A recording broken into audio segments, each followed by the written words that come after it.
Selamat pagi dan salam sejahtera untuk kita semua. Di video kali ini saya akan mempresentasikan tugas MSDM. Sebelum ke video selanjutnya, saya akan memperkenalkan diri. Nama saya Christina Paon, NIM 2020-410589, Prodi Manajemen Semester 3. Sekian dan terima kasih.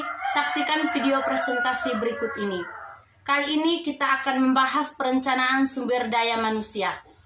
Tujuan pembelajaran: mengetahui definisi dan proses perencanaan sumber daya manusia. Mengetahui faktor-faktor yang mempengaruhi permintaan dan penawaran tenaga kerja. Mengetahui teknik-teknik peramalan permintaan tenaga kerja. Poin A, pengertian perencanaan sumber daya manusia. Perencanaan sumber daya manusia merupakan salah satu aktivitas penting dalam manajemen sumber daya manusia. Aktivitas ini penting karena berperan dalam proses perencanaan strategi sumber daya manusia di dalam organisasi. Organisasi perlu melakukan perencanaan sumber daya manusia guna mengetahui kebutuhan jumlah pekerjaan guna mencapai tujuan organisasi yang disesuaikan dengan jumlah penawaran tenaga kerja. Perencanaan sumber daya manusia didefinisikan sebagai proses perkiraan atau peramalan akan kebutuhan sumber daya manusia di dalam sebuah organisasi dengan melihat ketersediaan sumber daya manusia baik di dalam organisasi internal maupun di luar organisasi atau eksternal. Proses perencanaan ini bertujuan untuk mengetahui posisi apa di dalam organisasi yang harus diisi dan bagaimana cara mengisi. Poin B, tujuan perencanaan sumber daya manusia. Perencanaan sumber daya manusia penting dilakukan karena proses perencanaan yang baik akan mendukung pencapaian rencana strategi organisasi. Tujuan dari perencanaan SDM yakni untuk memastikan bahwa sejumlah tenaga kerja dalam jumlah tertentu yang dibutuhkan oleh organisasi telah memenuhi persyaratan dan telah tersedia pada suatu kurun tertentu. Dengan diadakannya perencanaan terhadap SDM, maka sasaran yang ingin dipenuhi yakni berkurangnya biaya yang dikeluarkan. Perencanaan SDM dan perencanaan strategi dasar bagi aktivitas SDM dan rekrutmen. Menurut Wharton dan David tahun 1996 dalam Hungary 2012, proses perencanaan manusia membantu organisasi untuk yang pertama, mengintegrasikan permintaan tenaga kerja. Yang kedua, meningkatkan pemanfaatan tenaga kerja secara optimal. Yang ketiga, menyelaraskan aktivitas-aktivitas manajemen sumber daya manusia dengan tujuan-tujuan strategi organisasi secara efisien. Yang keempat, memperoleh keuntungan ekonomi dari proses pekerjaan-pekerjaan baru. Yang keenam, meluaskan informasi-informasi mengenai sumber daya manusia semua unit kerja organisasi. Yang ketujuh, mengordinasikan aktivitas-aktivitas manajemen sumber daya manusia di semua unit organisasi. Poin C, aspek-aspek perencanaan sumber daya manusia. Aspek-aspek yang perlu diperhatikan dalam perencanaan sumber daya manusia yakni aspek kuantitas SDM yang tepat, aspek kualitas SDM yang tepat, aspek waktu dan posisi yang tepat, aspek perhatian terhadap tujuan individu maupun tujuan organisasi secara maksimal. Klasifikasi perencanaan SDM berdasarkan ruang lingkup perencanaan SDM diklasifikasikan dalam kedua kategori. Yang pertama, manpower planning merupakan perencanaan tenaga kerja secara menyeluruh pada aspek MSDM. Yang kedua, manpower programming merupakan perencanaan tenaga kerja yang bersifat detail dan merupakan implementasi dari manpower planning. Poin D, tahap dalam perencanaan sumber daya manusia. Yang pertama, peramalan permintaan ketersediaan tenaga kerja. Yang kedua, peramalan kelebihan ataupun kekurangan tenaga kerja. Yang ketiga, sasaran dan rencana strategi. Yang keempat, implementasi. Yang kelima, evaluasi. Yang keenam, panel. Panel ini biasa berasal dari unit kerja yang berbeda ataupun dari bidang-bidang pekerjaan yang berbeda atau bahkan dari negara yang berbeda.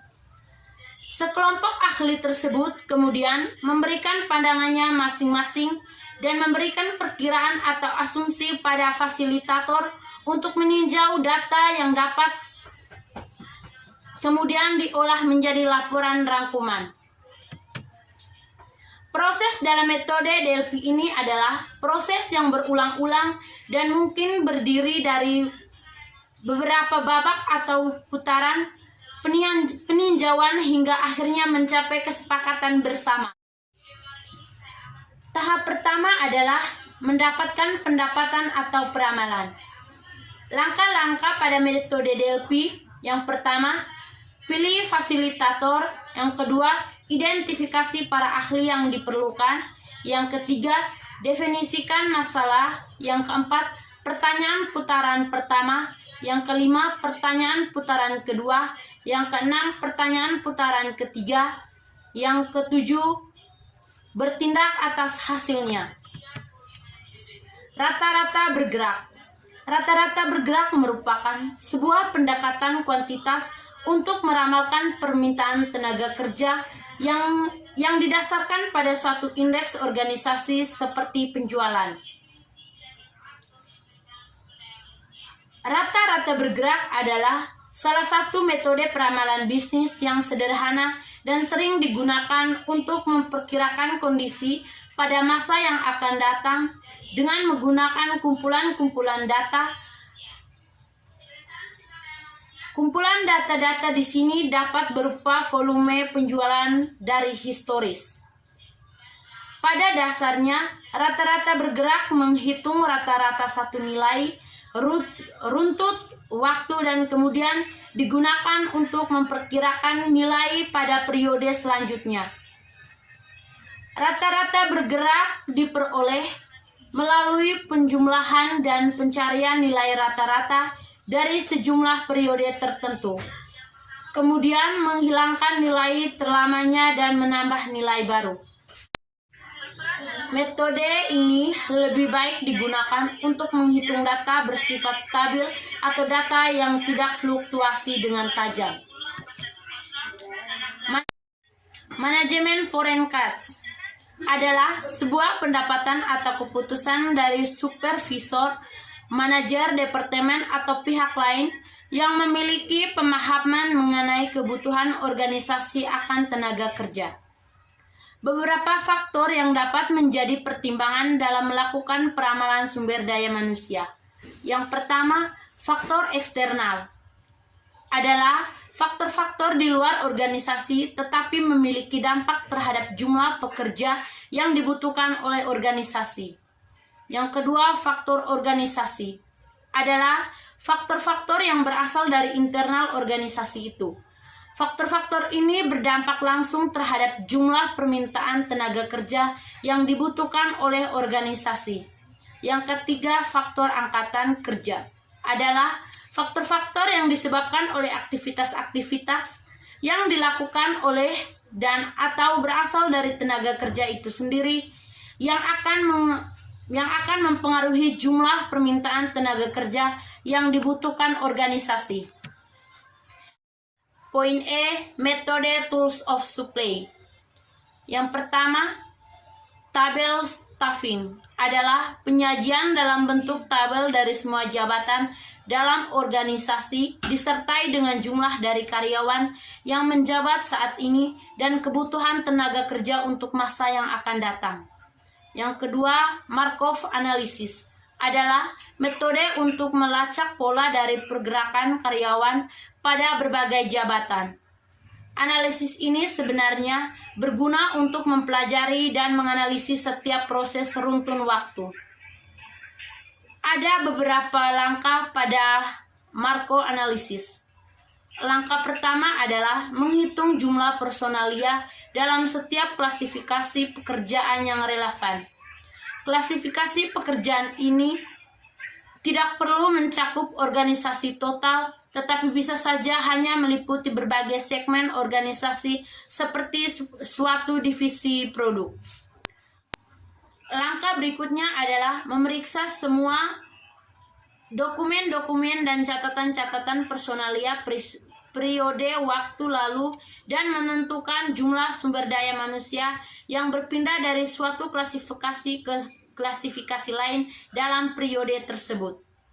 Klasifikasi atau kedudukan pekerjaan kemudian diatur dalam sebuah matriks dengan baris menunjukkan kedudukan pada satu dan kolom mencerminkan kedudukan pada T tambah K. Selanjutnya, elemen-elemen dalam setiap baris pada tabel 1 di atas dibagi dengan karyawan total setiap klasifikasi.